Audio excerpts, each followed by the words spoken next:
The changes in trade costs and changes in technologies, both can have very sudden and perhaps quite unpredictable effects on different types of labor. Different types of labor compete with each other in global markets, both directly but indirectly through the goods that get traded. Different types of trade and access to different types of inputs can shift quite quickly how much workers are needed relative to other types of sources for doing the tasks that firms and households need to do.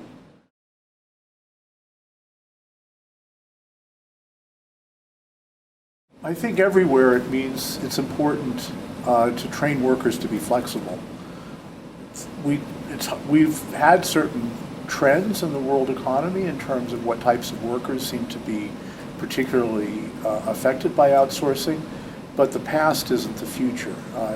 Changes in technology could lead to jobs that seemed very secure up to this point suddenly being easily replaced by other types of inputs. Since we may find that we don't need truck drivers in the next 5 years. Maybe machines made in Japan or made in Korea could replace truck drivers everywhere.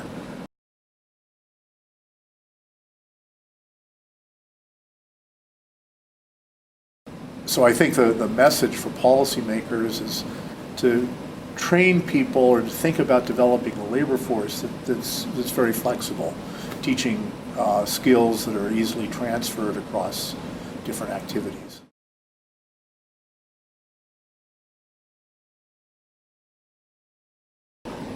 I think it's flexible countries. I also think it's countries that absorb, are able to absorb lots of different types of labor. I think one of the reasons for all of the problems we're having in the United States, I'm still quite optimistic it's going to remain a powerful economy, is it's an economy that people from all over the world find an attractive place to be. So so we have a very globalized labor force.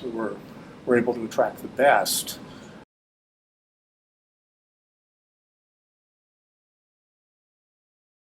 I think they should be very concerned about accessing technology rapidly. Not so much innovating themselves. I think there are very few countries that are really very innovative. And I think a lot of countries have made mistakes in trying to become broad-based centers of innovation. I think there have been successes in finding niches of innovation, usually working with rather than competing with innovative activity elsewhere. But I think what really leads to the wealth of a nation is its ability to absorb technology from other countries rapidly, to be on the frontier, not necessarily advancing the frontier.